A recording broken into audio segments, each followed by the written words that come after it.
Start. चलो so good afternoon girls. अभी हम स्टार्ट करेंगे with the next topic of staffing components. इससे पहले हम लोगों ने प्रोसेस कंप्लीट कर लिया है। प्रोसेस में हम लोगों ने ये करा था कि अगर स्टाफ को अपॉइंट देखो, स्टाफ को अपॉइंट करने के लिए पहले सबसे पहले, क्योंकि मैं आपको बड़ा ब्रीफली एक चीज बता रही हूँ कि सबसे पहले आप लोग करोगे क्या, नंबर देखोगे आपको कितने एम्प्लॉइज चाहिए, देन वैकेंसी निकालोगे, देन उनको आप लोग जो है ऑर्गेनाइजेशन में प्लेस करोगे, देन ट्रेनिंग दोगे, तो फिर आपका ऐसे काम चलता जाएगा। सो अब हम लोगों ने बात करनी है कि स्टाफिंग में कौन कौन से ऐसे एलिमेंट्स हैं जो हम स्टडी करते हैं। तो हम लोगों ने जब डेफिनेशन पढ़ी थी तो हमने एक बात करी थी मैन पावर प्लानिंग की, फिर रिक्रूटमेंट की, सिलेक्शन की, ट्रेनिंग की। तो वो डेफिनेशन ही इस पूरे चैप्टर में हम लोगों ने स्टडी करनी है। अब हमारे सामने है रिक्रूटमेंट, ठीक है। अब रिक्रूटमेंट होता क्या है, हम ये पूरा फुल फ्लेश टॉपिक सिर्फ रिक्रूटमेंट का ही कवर करेंगे, ठीक है। सो सिलेक्शन एंड ट्रेनिंग बाद में डिस्कस करेंगे। सो रिक्रूटमेंट में सबसे पहले आपका आता है कि आपने ज्यादा से ज्यादा लोगों को इन्फ्लुएंस करना है, अट्रैक्ट करना है, इंड्यूस करना है, ताकि वो आपकी ऑर्गेनाइजेशन में अप्लाई करें और जितनी भी वेकेंट जॉब पोजीशंस हैं उनको वो कवर करें, ठीक है। In general words recruitment means search for candidates who can perform vacant roles and inducing them कि आप उनको अप्लाई करें ऑर्गेनाइजेशन में और जो भी पोजीशंस हैं उनको फिल करें, ठीक है। सो नेक्स्ट वन यहाँ पे आता है कि अगर मुझे रिक्रूटमेंट करनी है, पोजीशंस को फिल करना है, तो मेरे पास ऑप्शन कौन कौन सी है। सो फर्स्ट वन लिखा हुआ है sources of recruitment. Sources of recruitment में दो हमारे सोर्सेज आते हैं, एक है हमारा internal source and other one आता है मेरा एक्सटर्नल सोर्स। इंटरनल सोर्स में होता क्या है, देखो बच्चे, इंटरनल में है कि जब मैंने लोगों की वैकेंसी फिल करनी है, मैं बाहर नहीं जाऊंगी, मैं बाहर लोगों को जो है एक न्यूज़पेपर में वैकेंसी नहीं निकालूंगी कि हमारी इतनी वैकेंसी है, अप्लाई करो, इतनी जो हमें जो है सैलरी देंगे, ये सब कुछ नहीं बताना। विद इन एन ऑर्गेनाइजेशन मैंने क्या करना है, अपनी पोजीशन को फिल कर लेना है। For example transfer and promotion, आपने ये वर्ड सुने हुए हैं ना। अब आप लोगों को सबको पता है कि जब मैं प्रमोशन की बात करती हूँ तो वहां पे विद इन एन ऑर्गेनाइजेशन जो एक सुपीरियर है उसको मैं मैनेजर बना देती हूँ, सबऑर्डिनेट को मैं सुपीरियर बना देती हूँ। तो मतलब कि विद इन एन ऑर्गेनाइजेशन ये मेरा काम चल रहा है, मैं बाहर नहीं जा रही हूँ, लोगों को मैं नहीं बोल रही हूँ कि मेरी ऑर्गेनाइजेशन में आके अप्लाई करिए। तो ये है हमारा प्रमोशन। नेक्स्ट है ट्रांसफर, एक ब्रांच से, ठीक है, दूसरी ब्रांच में मैंने किसी पर्सन को ट्रांसफर कर दिया। मैंने बाहर से लोगों को अप्लाई करने के लिए नहीं कहा, मैंने विद इन एन ऑर्गेनाइजेशन क्या करा है कि मैं वहां पे लोगों को ये कहती हूँ कि आप क्या करो कि यहाँ से वैकेंसी जो मैंने कम करी और दूसरी जगह पे मैंने उस वैकेंसी को कवर कर दिया। सो इस तरीके से भी आप लोग क्या कर सकते हो, रिक्रूटमेंट कर सकते हो। तो ये है इंटरनल सोर्स, जब मैं पब्लिक को नहीं बीच में इन्वॉल्व करती, मैं वहां पे कोई वैकेंसी नहीं निकालती। और एक्सटर्नल सोर्स ऑफ रिक्रूटमेंट वो रिक्रूटमेंट होती है जब मुझे ऐसे लगता है कि मेरी ऑर्गेनाइजेशन, मेरी कंपनी में कोई इतना कैपेबल पर्सन नहीं है कि जिसको मैं यहाँ पे अपॉइंट कर सकूं, मुझे बाहर से लोग चाहिए, ठीक है। सो उस केस में मैं एक्सटर्नल सोर्स जो है वो यूज करती हूँ। अब हमने इसके मेथड्स भी करने हैं जो कि वेरी के advantages and disadvantages. First one लिखा है इंटरनल सोर्स।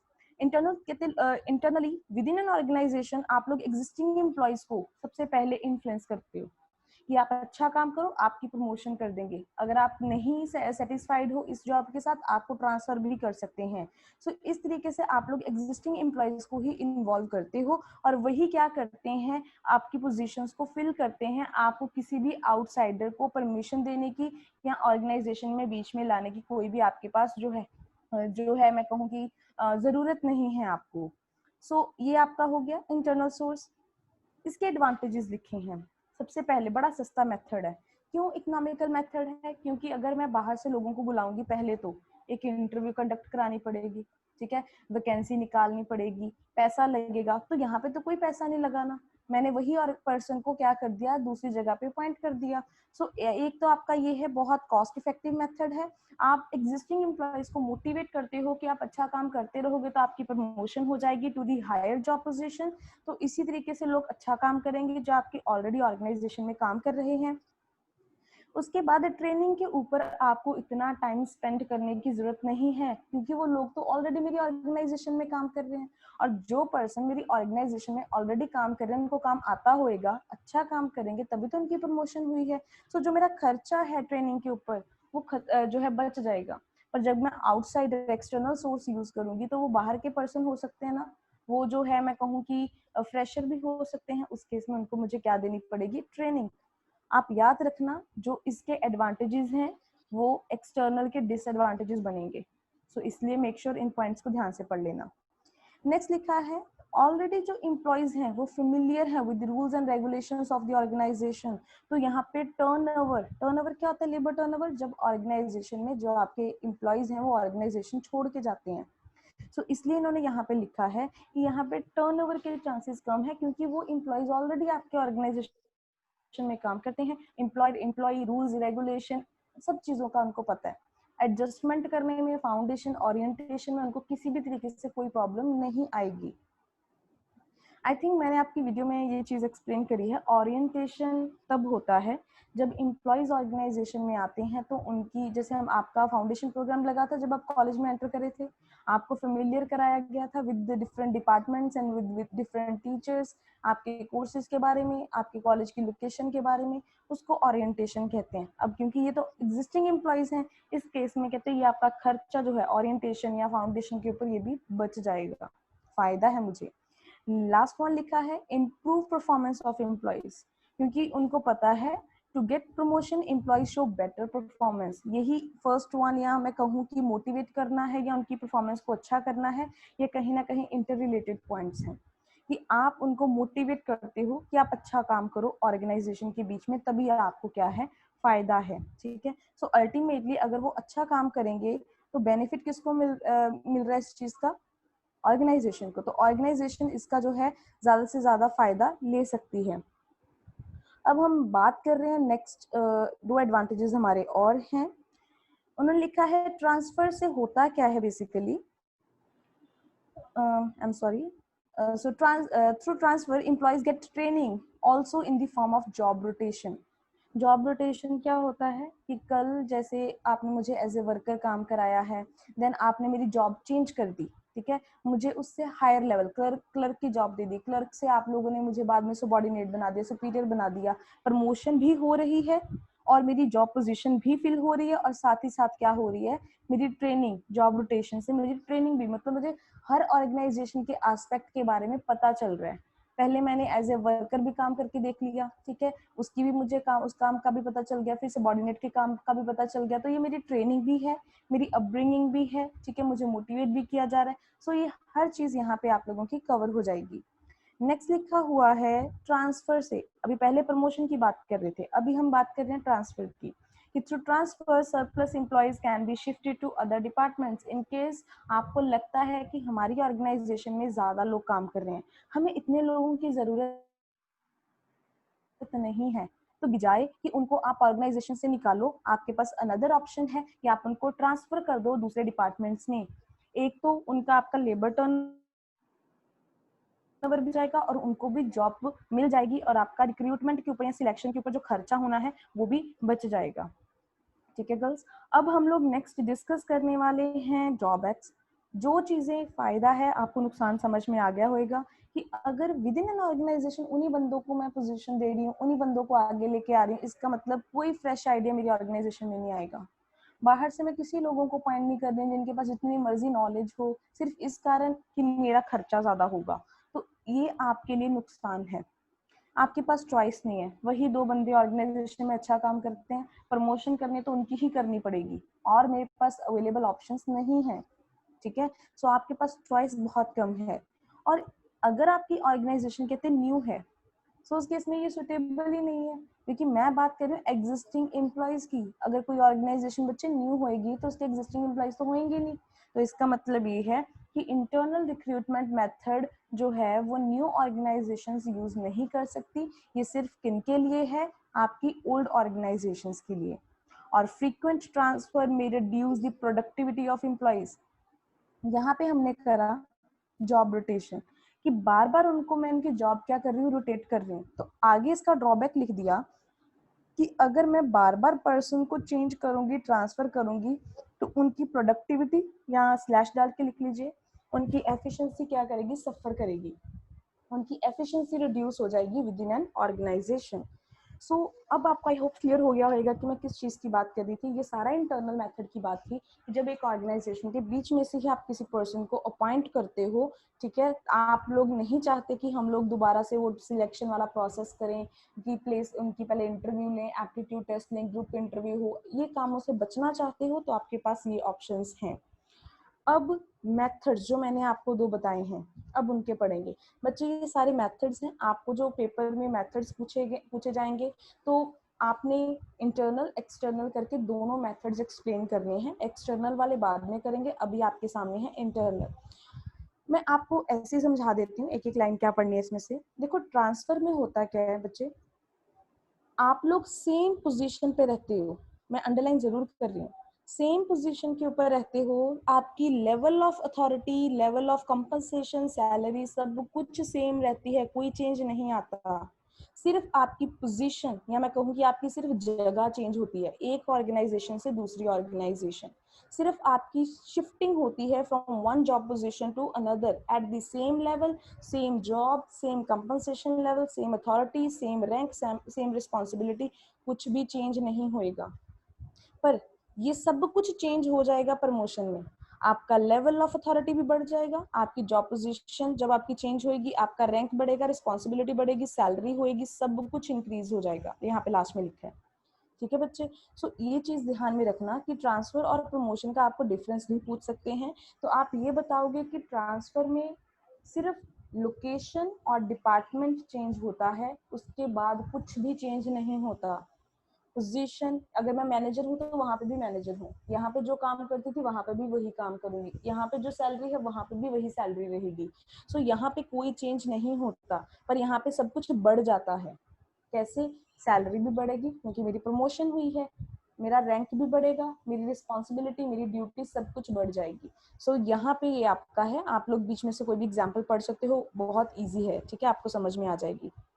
अब आते हैं यहाँ पे इंपॉर्टेंट टॉपिक की तरफ, external source of recruitment. Dear girls, ये 4 मार्क्स के लिए वेरी इंपॉर्टेंट है, अकेला एक्सटर्नल सोर्स ऑफ रिक्रूटमेंट कि कहाँ कहाँ से रिक्रूटमेंट की जाती है। पर अगर मैं 6 मार्क्स की बात करूँ तो वहाँ पे आपको दोनों पूछे जा सकते हैं, इंटरनल और एक्सटर्नल दोनों। सो इसलिए ध्यान से इस चीज़ को पढ़िएगा। फर्स्ट मैं बात कर रही हूँ एक्सटर्नल सोर्स ऑफ रिक्रूटमेंट कि जब आपने रिक्रूटमेंट करनी है, आउटसाइड दी ऑर्गेनाइजेशन कर रहे हो, ठीक है, आप लोग लोगों को इनवाइट कर रहे हो कि हमारी जॉब पोजीशंस हैं, हम इनको क्या करेंगे, फिल करेंगे। In other words, when organization जब उनकी मैन पावर रिक्वायरमेंट जो है, in other words, when the organization meets its manpower requirement from outside the organization, then it is external requirement recruitment कि जब organization बाहर से लोगों को अपॉइंट करेगी। बाहर से कैसे करेगी वो मैं आपको फॉर एग्जांपल करके बता देती हूँ। जैसे कैंपस रिक्रूटमेंट होती है ना, कॉलेज में ही आते हैं बच्चों को सिलेक्ट करने वाले, वो कैंपस रिक्रूटमेंट। एजेंट होते हैं, naukri.com है, ठीक है, और हमारी क्विकर.com है, ये कितनी हमारे पास ऐसी एजेंसीज हैं, कंसल्टेंट्स हैं, या न्यूज़पेपर है, टीवी है, या जहाँ से हम लोग क्या करते हैं, लोगों को रिक्रूट करते हैं, लोगों को ऐड देते हैं लोगों को, ताकि वो हमारी ऑर्गेनाइजेशन में आके अप्लाई करें। तो वो है मेरा external source of recruitment. Now come to advantages कि एडवांटेजेस इसके क्या हैं। फर्स्ट वन लिखा है fresh talent. With external recruitment fresh and new talent, मैंने वही बात कही थी कि जो उसके डिसएडवांटेजेस हैं वो इसके क्या बनेंगे, एडवांटेजेस। अब मैं आपको सिर्फ यहाँ पे एडवांटेजेस समझाऊंगी, डिसएडवांटेजेस अपने आप पढ़ लेना। एडवांटेजेस में सबसे पहले क्या लिखा है कि आप लोग क्या कर सकते हो कि फ्रेश टैलेंट ऑर्गेनाइजेशन में आ जाएगा, ठीक है, आपके पास चॉइस ज्यादा है। वहां पे लिखा था लिमिटेड चॉइस, सिर्फ वही 2 बंदे वही प्रमोशन के लिए आएंगे आगे। और यहाँ पे क्या है, बहुत सारे आपके पास चॉइस है, जितने मर्जी लोगों को सिलेक्ट करो। और यहाँ पे क्वालिफाइड पर्सोनल मिलेंगे आपको। अगर वही ऑर्गेनाइजेशन के बीच में से उठा के लोगों को आपने करना है तो उनके पास वही लिमिटेड नॉलेज होगी, लिमिटेड क्वालिफिकेशन। पर यहाँ पे इन्होंने क्या बात करी है कि आपके पास क्वालिफाइड और ट्रेंड पर्सन मिलने के चांसेस ज्यादा हैं। क्यों? क्योंकि आप लोग एक्सटर्नल सोर्स ऑफ रिक्रूटमेंट जो है वो यूज करते हो। उसके बाद नेक्स्ट आपका आता है जो पर्सन आप लोग अपॉइंट करोगे, देखो कैंपस रिक्रूटमेंट में आप लोग फ्रेश यंगस्टर्स को लेके आते हो। कॉलेज में जो है जैसे एलपीयू हो गया, ठीक है, जो भी हमारे प्रोफेशनल कोर्सेज हैं, एमबीए वगैरह, बीटेक वगैरह, बच्चों के पास कितनी ज्यादा नॉलेज है। सो आपके पास अगर आपने टेक्निकल नॉलेज है, आपको कुछ ऐसी आपकी कंपनी है आईटी सेक्टर में आप अपॉइंट कर रहे हो, तो आप हमेशा फ्रेश टैलेंट की तरफ जाओगे, क्योंकि उनके पास आइडियाज, इनोवेशन, क्रिएटिविटी वो ज्यादा होती है। सो वो तभी पॉसिबल है अगर आप लोग एक्सटर्नल रिक्रूटमेंट करोगे। Next one, competitive spirit. Competition है ज्यादा एक्सटर्नल में, इंटरनल में कंपटीशन नहीं है, क्योंकि हमें पता है कि वही पर्सन अच्छा काम करने वाला है। तो विद इन एन ऑर्गेनाइजेशन इतना कंपटीशन जो है, इतनी कॉम्पिटिटिव स्पिरिट लोगों में नहीं होती। यहाँ पे लिखा है थ्रू एक्सटर्नल रिक्रूटमेंट आउटसाइडर जो ऑर्गेनाइज, वहां से कितने एग्जिस्टिंग एम्प्लॉयज के लिए कंपटीशन आ जाता है। उनको लगता हो बेटर है हम अच्छा काम करना स्टार्ट करें ताकि हमारी प्रमोशन हो। तो इस तरीके से दोनों के बीच में एक कंपटीशन, हेल्दी कंपटीशन होएगा, जिसकी वजह से अल्टीमेटली बेनिफिट किसको होएगा? ऑर्गेनाइजेशन को। अब हम बात करते हैं डिमेरिट्स, देख लेना वही कि आप लोग जो है कि एग्जिस्टिंग एम्प्लॉइज का मोरल बहुत डाउन जाएगा। उनको लगता है कि बाहर से ही आप लोग अपॉइंट करने वाले हो, हमें प्रमोट नहीं कर रहे हो, ठीक है, हमारी ट्रांसफर नहीं हो रही है। सो रूल्स एंड रेगुलेशंस जो हैं उनको एडजस्ट कराने में टाइम लगेगा, ट्रेनिंग देने में टाइम लगेगा, लेंथी प्रोसेस है।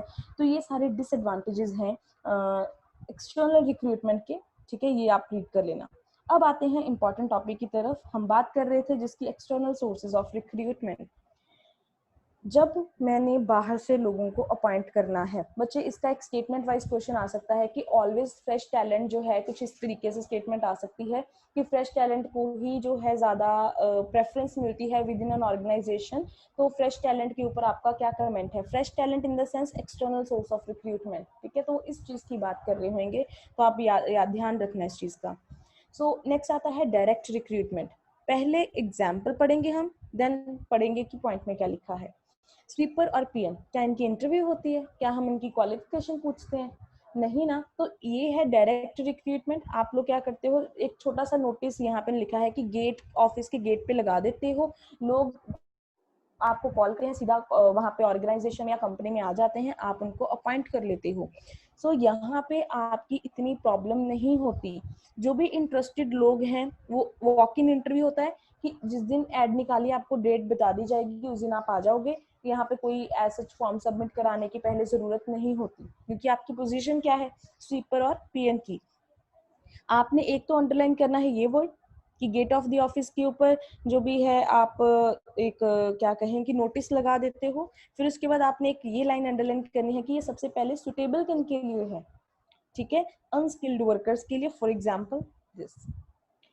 ये आपका नेक्स्ट आता है कैजुअल कॉलर्स। कैजुअल कॉलर्स वो पर्सन होते हैं जो कि रिसेप्शन के ऊपर, जैसे हम कॉलेज में देखते हैं ना, समटाइम्स कुछ लोग आते हैं वो रिसेप्शन के ऊपर अपना रिज्यूमे जो है वो सीवी दे जाते हैं। इसी तरीके से कंपनी में भी आप क्या करते हो, अपना रिज्यूमे या अपना सीवी वहां पे दे जाते हो। वो आप जब भी उनको वैकेंसी निकलती है वो उन एप्लीकेशंस में से उठा के आपको कॉल कर देते हैं। कैजुअल कॉलर, हमने सिर्फ एक वैकेंसी, हमने सॉरी वैकेंसी निकाली ही नहीं है, अपने आप जिनको जरूरत है काम की, वो ऑर्गेनाइजेशन में अपनी जो है एप्लीकेशन या फॉर्म है, सीवी है, रिज्यूमे है, वो सबमिट करा जाते हैं। जब हमें पोजीशन की जरूरत होती है हम उनको कॉल कर लेते हैं, कैजुअल कॉलर्स। पढ़ते हैं बीच में क्या लिखा है। Generally the large organization maintain an application file in which they keep all the pending application which the job seeker leave with the reception, ठीक है। सो पेंडिंग एप्लीकेशन जितनी भी पड़ी हैं, क्योंकि अभी उनकी इंटरव्यू तो हुई नहीं, तो जितनी वो सारी कहाँ पे करते हैं, रिसेप्शन पे रख जाते हैं। Sometimes the applications of most suitable candidates who were not selected in previous selection process, जो पिछले सिलेक्शन में जो है अपने सिलेक्ट नहीं हुए थे, जब पहले इंटरव्यू हुई थी, उनकी भी एप्लीकेशंस पड़ी होंगी, बाहर से भी कुछ लोगों की पेंडिंग एप्लीकेशंस पड़ी होगी। तो कहते हैं आपने क्या करना है, उनको एप्लीकेशन फाइल में रख लेना है, और this application file is considered as a waiting list. आप कहते हैं ना कि हमने वेटिंग लिस्ट में डाल दिया हमें, कि अभी हमें कॉल नहीं आई, क्योंकि अभी उनको हमारी इंटरव्यू पसंद नहीं आई या अभी वैकेंसी नहीं है। तो जब वैकेंसी होगी वो हमें क्या कर देंगे, कॉल करेंगे। तो वेटिंग लिस्ट वालों को जब वो क्या करते हैं, कॉल करते हैं, जॉब वैकेंसी उनके लिए निकालते हैं, उसको कहते हैं कैजुअल कॉलर्स। तो सिंपल सी बात आप ये देख लेना कि पेंडिंग एप्लीकेशन या आप लोग उनको वो जो है आपके पास जो अपने आप लोग जो हैं वो आपको रिज्यूमे वगैरह दे जाते हैं, जॉब सीकर जो जॉब ढूंढते हुए रिसेप्शन के ऊपर अपना मटेरियल दे जाते हैं, आप उनको ही कॉल करते हो। अदरवाइज आप स्पेशली उनको इन्वाइट नहीं कर रहे हो, या आपके पास पेंडिंग एप्लीकेशन पड़ी है, तो दोनों केसेस यहाँ पे हो सकते हैं। डायरेक्ट रिक्रूटमेंट का समझ में आ गया था, ये सिर्फ अनस्किल्ड वर्कर के लिए है, ये स्किल्ड वर्कर के लिए भी है, ठीक है, अनस्किल्ड यहाँ पे नहीं आएंगे, सिर्फ स्किल्ड वर्कर के लिए ये है कैजुअल कॉलर्स। नेक्स्ट वन है एडवर्टाइजिंग। मुझे नहीं लगता कि मुझे समझाना पड़ेगा एडवर्टाइजिंग होता क्या है। जब आप लोग वैकेंसी निकालते हो कि हमारे पास इतनी जो है लोगों की जरूरत है, कुछ भी है, न्यूज़पेपर में निकाल सकते हो, लोकल में निकाल सकते हो, रीजनल में निकाल सकते हो, जैसे एग्जांपल ये न्यूज़पेपर्स की दी है, times of India, Hindustan time. तो यहाँ पे आप क्या करते हो, अपनी रिक्वायरमेंट बता देते हो कि ये क्वालिफिकेशन वाला पर्सन, 10 बंदों की जरूरत है, ये क्वालिफिकेशन होनी चाहिए, इस डेट तक आपने अप्लाई करना है, और ये जो है पे स्केल होएगा, मतलब सैलरी होएगी। तो जो यहाँ पे इन्होंने लिखा है, कहते हैं ये चार्टर्ड अकाउंटेंट यानी कि स्किल्ड वर्कर के लिए भी हो सकता है और ये अनस्किल्ड वर्कर के लिए भी हो सकता है। तो ये दोनों का केस आपके सामने आ जाएगा। ठीक है बच्चे। नेक्स्ट आता है एम्प्लॉयमेंट एक्सचेंजेस। एम्प्लॉयमेंट एक्सचेंजेस की मैं बात करूं तो एक प्लेसमेंट एजेंसीज की, दोनों सेम है। डिफरेंस क्या है, ये गवर्नमेंट है, ये प्राइवेट है। ये आपसे फीस नहीं चार्ज करते, ये आपसे फीस चार्ज करते हैं। तो मैं आपको एक ही समझाऊंगी, दूसरा अपने आप पढ़ लेना, ठीक है। तो government employment exchanges act as a middle man. आप करते क्या हो, फॉर एग्जाम्पल ये मैं आपको एजेंसी की बात करूँ, या ये एजेंट हैं और ये कंपनी है और ये हम हैं लोग, ठीक है, ABC जो भी आप बोलो। हम अपनी एप्लीकेशंस इनको देते हैं और ये क्या करते हैं, कंपनीज के साथ लिंक बना के रखते हैं। जब कंपनी इनसे लोगों की मांग करती है कि हमें इतने लोग चाहिए, तो ये डायरेक्टली हमें कॉल कर देते हैं। तो ये क्या है, मेरा बीच में मिडल मैन। ये मैं कंपनी के पास सीधा नहीं जा रही हूँ, बट मैं क्या कर रही हूँ, मैं इन एम्प्लॉयमेंट एक्सचेंजेस में अपना रिज्यूमे, अपनी डिटेल्स जो है वो लिखवा देती हूँ। जब जरूरत होती है ये मुझे कॉल कर देते हैं। लिखा हुआ है आगे, ये क्या है, मिडलमैन है, वो जॉब सीकर यानी कि हम लोग और ऑर्गेनाइजेशन के बीच में जो है वो लिंक बनाते हैं। जॉब सीकर यानी कि हम लोग क्या करते हैं कि अपना बायोडाटा डिटेल्स एप्लीकेशन की, एम्प्लॉयमेंट एक्सचेंजेस की सारी उनके पास अवेलेबल होती है, ठीक है, उनको दे देते हैं। और जब भी जरूरत होती है वो सुटेबल कैंडिडेट्स को बुला लेते हैं या भेज देते हैं ऑर्गेनाइजेशंस में। मैंने दोबारा बता दिया कि आपको क्योंकि डिफरेंस यहाँ पे चीज पढ़नी पड़ेगी। ये गवर्नमेंट एम्प्लॉयमेंट है और यहाँ पे फी चार्ज नहीं होती, फ्री ऑफ कॉस्ट ये आपके लिए काम करते हैं। और जो प्लेसमेंट एजेंसीज होती हैं ये सेम नेशन वाइड ये भी काम करती हैं, डिमांड एंड सप्लाई वाला काम ये भी करती हैं, मतलब एजेंट का काम ये भी करती हैं। इनके पास भी बायोडाटा है सबका, सारे सुटेबल कैंडिडेट्स की इंफॉर्मेशन इनके पास भी है। बट डिफरेंस फिर बच्चे क्या आता है, यहाँ पे लिखा होएगा। सो ये लाइन लिखी हुई है कि एक तो ये आपसे क्या चार्ज करती है फीस, और दूसरी ये प्राइवेट लोग जो हैं, प्राइवेट एंटरप्राइजेस हैं, ये रन करते हैं इनको। जी बच्चे, नेक्स्ट आता है कैंपस रिक्रूटमेंट। कैंपस रिक्रूटमेंट क्या होता है, कॉलेज में जब लोग कंपनीज आती हैं और आप लोगों से जो है फ्रेश टैलेंट, आप लोगों की इंटरव्यू ली जाती है, आप बोलते हैं ना डायरेक्टली कॉलेज से हमारी जो है वो सिलेक्शन हो गई है, वो कैंपस रिक्रूटमेंट है, ठीक है। सो कैंपस रिक्रूटमेंट में आप ये भी करते हो। सो नेक्स्ट लिखा है sometimes the senior managers of the organization वो विजिट करते हैं प्रोफेशनल कॉलेज या टेक्निकल इंस्टीट्यूशंस में, ठीक है। वहां पे विजिट करने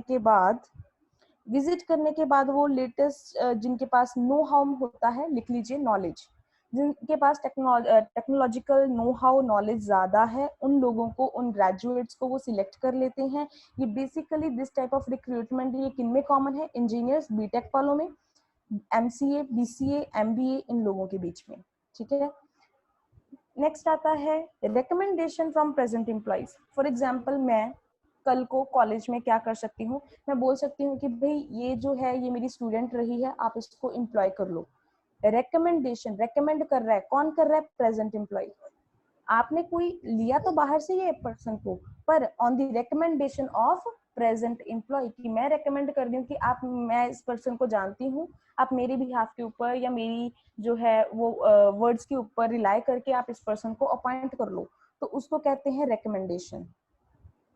रिकमेंडेशन आप किसका नाम रेकमेंड कर सकते हो? रिलेटिव्स का, फ्रेंड्स का, कोई भी और मेरा नोन पर्सन है, कोई स्टूडेंट हो सकता है, कोई फ्रेंड हो सकते हैं, नेबर्स हो सकते हैं, तो मैं किसी की भी रिकमेंडेशन दे सकती हूँ। ऑर्गेनाइजेशन है वो मेरी गुडविल के ऊपर ट्रस्ट करके कि ये पर्सन अच्छा है, ये सच बोलेगा, वो उन पर्सन्स को जो हमारे न्यू पर्सन है उनको अपॉइंट कर सकते हैं। ठीक है, सो ये चीज है रिकमेंडेशन फ्रॉम प्रेजेंट एम्प्लॉइज। मतलब कि जो हमारी ऑर्गेनाइजेशन में ऑलरेडी लोग काम कर रहे हैं, अगर वो किसी पर्सन का नाम सजेस्ट करते हैं तो मैं उस पर्सन को अपॉइंट कर लूंगी, कंपनी मेरे ऊपर ट्रस्ट करेगी। ठीक है, तो हम उसको अपॉइंट कर सकते हैं। हमने क्यों इसको एक्सटर्नल में डाला है? चाहे रिकमेंडेशन प्रेजेंट एम्प्लॉयज की है पर पर्सन तो बाहर से अपॉइंट हो रहा है ना, सो इसलिए उन्होंने करा हुआ है। सो नेक्स्ट वन आता है लेबर कॉन्ट्रैक्टर। अब आप इसको प्लेसमेंट एजेंसीज या गवर्नमेंट कॉन्ट्रैक्टर के साथ कंफ्यूज मत करना, क्योंकि मैं अनस्किल्ड वर्कर की बात करूंगी यहाँ पे। ये जॉबर्स होते हैं, कॉन्ट्रैक्टर्स होते हैं। आपको पता है ये हम क्या कहते हैं इनको, जो घर बनाते हैं, डीलर्स। अब डीलर्स के पास बड़े सारे लेबर्स के नंबर होते हैं, कहीं पे भी घर बनना है तो आप उनके साथ कांटेक्ट करो तो ये आपको लेबर प्रोवाइड कर देते हैं। ये है labour contractor. So jobbers and contractors are the people who keep in touch with the labours in village, rural area. ठीक है, इन एरियाज में ये उनके साथ लिंक में रहते हैं। जब भी फैक्ट्री में या किसी भी कंस्ट्रक्शन साइट पे ऊपर घर बन रहा है, कहीं पे भी उनकी रिक्वायरमेंट है, तो ये उनके नाम आप लोगों को जो है वो सजेस्ट कर देते हैं। सो नेक्स्ट लिखा हुआ है, आई होप आपको ये क्लियर हो रहा है कि लेबर कॉन्ट्रैक्टर है क्या। जो डीलर्स हैं, आप सिंपल सी बात, ठेकेदार हम कहते हैं ना उनको, ये वाली एग्जांपल ध्यान में रखो कि अगर कोई घर बना रहा है, ठेकेदार है, उसके पास बहुत सारे लेबर्स के नंबर हैं। ठीक है, तो कहीं पे भी लेबर की जरूरत है, कहीं पे भी कंस्ट्रक्शन साइट पे, फैक्ट्री में, कहीं पे भी वो उनको जो है कमीशन चार्ज करते हैं वो। ठीक है, और वो लेबर प्रोवाइड कर देते हैं आपको। सिंपल सा बात इतनी है। और नेक्स्ट उन्होंने लिखा है, ये किनके लिए है? अनस्किल्ड वर्कर के लिए शॉर्ट नोटिस में अगर आप उनको अपॉइंट करना चाहते हो, आपके पास इतना टाइम नहीं कि आप वैकेंसी वगैरह निकालो और वेट करो, फिर आप ये काम कर सकते हो। Advertising on media, very simple, ad देते हैं। जो कई बार लिखा था ना, जेएमसी डिपार्टमेंट के स्टूडेंट्स हैं, एज ए आपको मीडिया कंसल्टेंट या वहाँ पे चाहिए आरजे के लिए, इस तरीके से वो जॉब निकाल सकते हैं, टेलीकास्ट कर देते हैं रिक्वायरमेंट सब कुछ, या क्वालिफिकेशन भी उनकी क्या चाहिए। ये तो सिंपल सी है। नेक्स्ट देखा है वेब पब्लिशिंग, ये आपकी वेबसाइट्स की बात कर रहे हैं। they are not talking about agencies, they are not talking about any agents and middlemen। ये सिंपल क्या करते हैं, आपने क्या करना है, इनकी साइट खोलनी है, अपना रिज्यूमे डालना है, और ये जो भी आपके क्वालिफिकेशन आपके इंटरेस्ट के अकॉर्डिंगली डिफरेंट कंपनीज में आपके रिज्यूमे को आगे सेंड कर देते हैं। जब भी वैकेंसी राइज होती है आपको पता चल जाता है, नोटिफाई किया जाता है। वेब पब्लिशिंग भी समझ में आ गया। सो दैट्स इट गर्ल्स, ये हमारा टॉपिक था। टोटल हमारा internal and external source of recruitment. I hope आप लोगों को क्लियर होया होगा। Thank you.